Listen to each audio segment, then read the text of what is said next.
The Americans, Chapter 21, The Roaring Life of the 1920s. Section 4, The Harlem Renaissance. When the spirited Zora Neale Hurston was a girl in Eastonville, Florida, in the early 1900s, she loved to read adventure stories and myths. The powerful tales struck a chord with the young, talented Hurston, and made her yearn for a wider world. A personal voice, Zora Neale Hurston. My soul was with the gods and my body in the village. People just would not act like gods. Raking back yards and carrying out chamber pots were not the tasks of Thor. I wanted to be away from drabness and to stretch my limbs in some mighty struggle. After spending time with a traveling theater company and attending Howard University, Hurston ended up in New York, where she struggled to the top of African American literary society by hard work, flamboyance, and, above all, grit. I have seen that the world is to the strong, regardless of a little pigmentation, more or less, Hurston wrote later. I do not weep at being Negro. I am too busy sharpening my oyster knife. Hurston was on the move, like millions of others, and, like them, she went after the pearl in the oyster, the good life in America. Part 1. African American Voices in the 1920s. During the 1920s, African Americans set new goals for themselves as they moved north to the nation's cities. Their migration was an expression of their changing attitude toward themselves, an attitude perhaps best captured in a phrase first used around this time: "Black is beautiful." The move north. Between 1910 and 1920, in a movement known as the Great Migration, hundreds of thousands of African Americans had uprooted themselves from their homes in the South and moved north to the big cities in search of jobs. By the end of the decade, 5.2 million of the nation's 12 million African Americans, over 40%, lived in cities. Zora Neale Hurston documented the departure of some of these African Americans. A personal voice, Zora Neale Hurston. Some said goodbye cheerfully, others fearfully, with terrors of unknown dangers in their mouths. Others, in their eagerness for distance, said nothing. The daybreak found them gone. The wind said north. However, northern cities in general had not welcomed the massive influx of African Americans. Tensions had escalated in the years prior to 1920, culminating in the summer of 1919 in approximately 25 urban race riots. African American goals. Founded in 1909, the National Association for the Advancement of Colored People, or NAACP, urged African Americans to protest racial violence. W.E.B. Du Bois, a founding member of the NAACP, led a parade of 10,000 African American men in New York to protest such violence. Du Bois also used the NAACP's magazine, The Crisis, as a platform for leading a struggle for civil rights. Under the leadership of James Weldon Johnson, poet, lawyer, and NAACP executive secretary, the organization fought for legislation to protect African Americans' rights. It made anti-lynching laws one of its main priorities. In 1919, 3 anti-lynching bills were introduced in Congress, although none was passed. The NAACP continued its campaign through anti-lynching organizations that had been established in 1892 by Ida B. Wells. Gradually, the number of lynchings dropped. The NAACP represented a new, more militant voice for African Americans. Marcus Garvey and the UNIA. Although many African Americans found their voice in the NAACP, they still faced daily threats and discrimination. Marcus Garvey, an immigrant from Jamaica, believed that African Americans should build a separate society. His different, more radical message of black pride aroused the hopes of many. In 1914, Garvey founded the Universal Negro Improvement Association, or UNIA. In 1918, he moved the UNIA to New York City and opened offices in urban ghettos in order to recruit followers. By the mid-1920s, Garvey claimed he had 1 million followers. He appealed to African Americans with a combination of spellbinding oratory, mass meetings, parades, and a message of pride.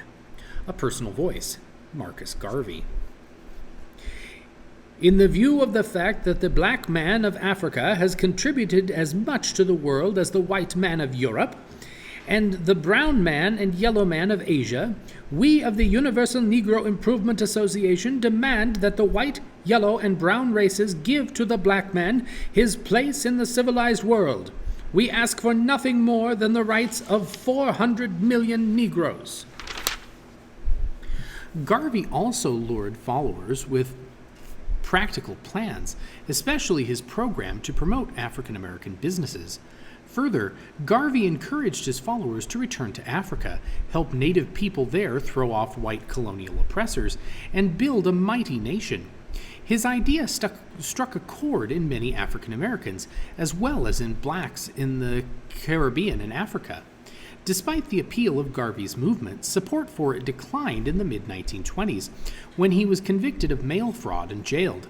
Although the movement dwindled, Garvey left behind a powerful legacy of newly awakened black pride, economic independence, and reverence for Africa. Part 2. The Harlem Renaissance, Flowers in New York. Many African Americans who migrated north moved to Harlem, a neighborhood in the Upper West Side of New York's Manhattan Island. In the 1920s, Harlem became the world's largest black urban community, with residents from the South, the West Indies, Cuba, Puerto Rico, and Haiti. James Weldon Johnson described Harlem as the capital of Black America. A personal voice, James Weldon Johnson. Harlem is not merely a Negro colony or community. It is a city within a city, the greatest Negro city in the world. It is not a slum or a fringe. It is located in the heart of Manhattan and occupies one of the most beautiful sections of the city. It has its own churches, social and civic centers, shops, theaters, and other places of amusement, and it contains more Negroes to the square mile than any other spot on earth. Like many other urban neighborhoods, Harlem suffered from overcrowding, unemployment, and poverty. But its problems in the 1920s were eclipsed by a flowering creativity called the Harlem Renaissance, a literary and artistic movement celebrating African American culture. African American writers. Above all, the Harlem Renaissance was a literary movement led by well-educated middle-class African Americans who expressed a new pride in the African American experience. They celebrated their heritage and wrote with defiance and poignancy about the trials of being black in a white world. W.E.B. Du Bois and James Weldon Johnson helped these young talents along, as did the Harvard-educated former Rhodes Scholar Ellen Locke. In 1925, Locke published The New Negro, a landmark collection of literary works by many promising young African American writers. Claude McKay, a novelist, poet, and Jamaican immigrant, was a major figure whose militant verses urged African Americans to resist prejudice and discrimination. His poems also expressed the pain of life in the black ghettos and the strain of being black in a world dominated by whites. Another gifted writer of the time was Gene Toomer. His experimental book, Cain, a mix of poems and sketches about blacks in the North and the South, was among the first full-length literary publications of the Harlem Renaissance.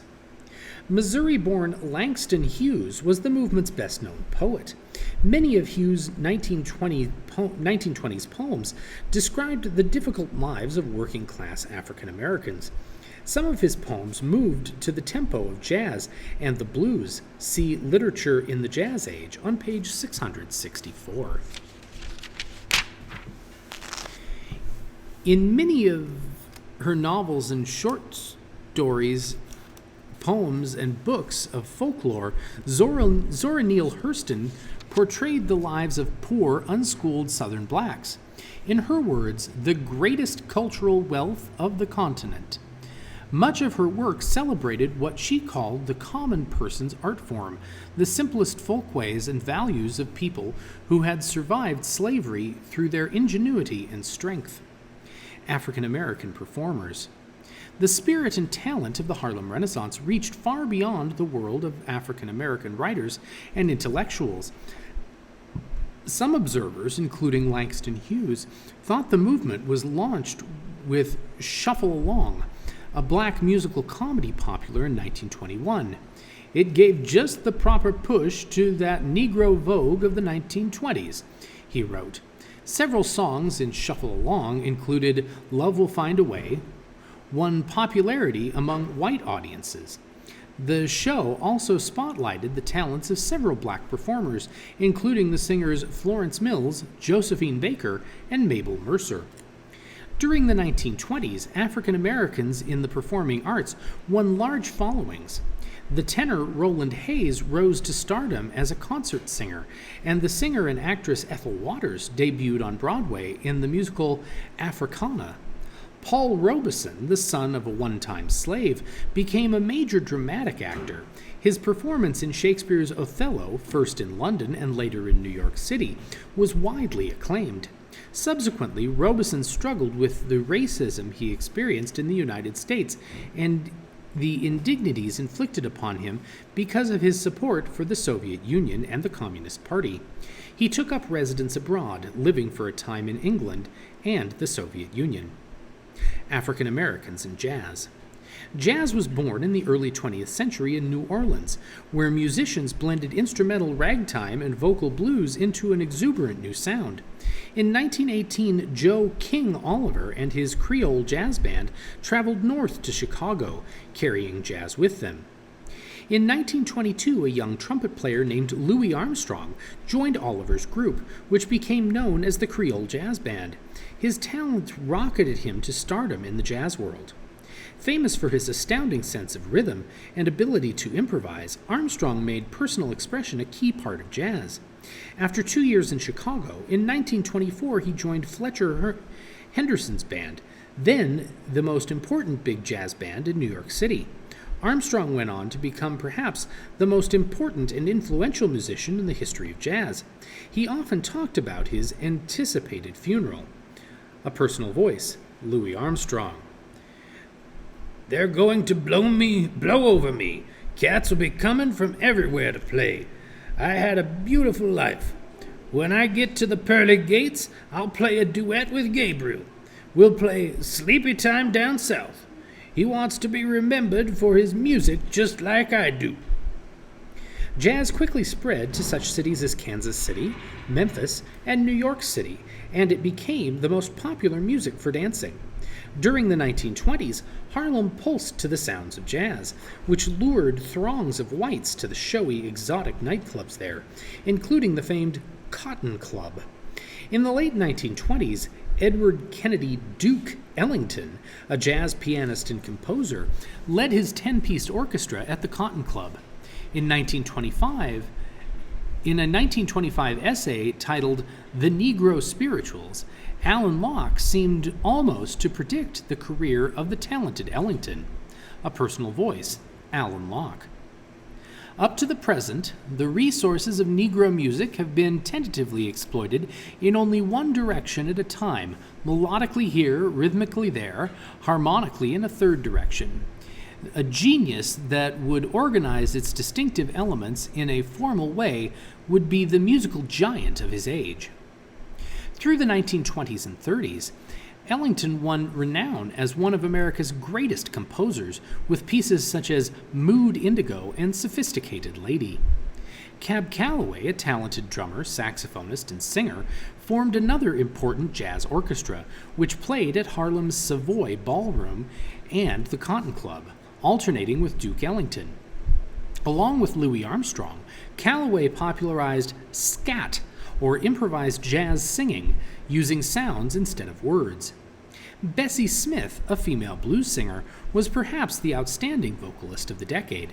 She recorded on black-oriented labels produced by the major record companies.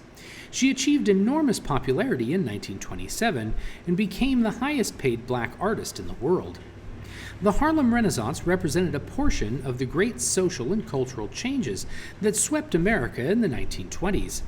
The period was characterized by economic prosperity, new ideas, changing values, and personal freedom, as well as important developments in art, literature, and music. Most of the social changes were lasting. The economic boom, however, was short-lived.